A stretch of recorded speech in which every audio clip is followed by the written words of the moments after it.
Short message lang, short message.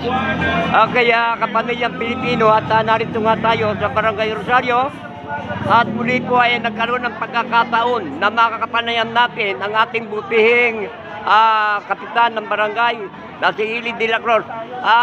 Kapitan, magandang umaga po muli. Okay, paglilinaw lang po ang sitwasyon natin dito sa inyong barangay.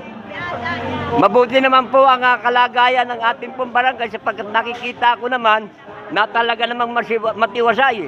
Kamakailan lamang ay nagkakaroon ako ng interview sa ating pong mga naghahanap buhay sa palengke, diyan po sa may gateway ng ating pong Ortigas.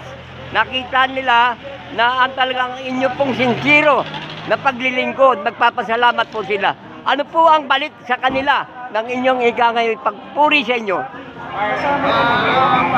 Balik ko lang sa kanila. Siguro ko na itutuloy natin na maging maayos. At kung mayroong kapintasan, walang diferensya na tawag. Kasi hindi natin malalaman yung pagkukulang. Hindi natin malalaman. Ayun. Pero ako naman natutuwa at positibo. At asahan nyo yung pagpapatuloy natin. Okay, yung pang mga ibang hakbangin natin, Kapitan, ano ba yung mga balakin nyo pa ngayon? Sapagkat napag-alaman natin ngayon, Kap, may ordinansa ngayon, ang DILG. Sapagkat nalalapit na ang eleksyon, ang sinasabi order ng DILG, magsumiti na kaagad ng inyong validation para sa budget ng 2026. Tapos na kami. At mabuti naman. Bagong budget namin, na rin.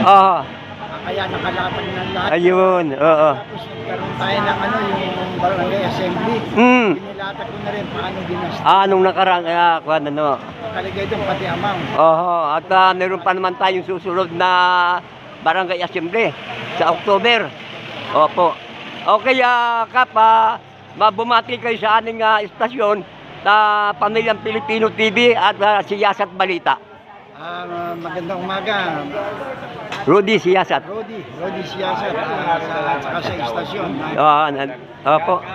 Karen Cruz. Salamat at pagkukulan nyo kami ng pansin dito sa Okay, Kap.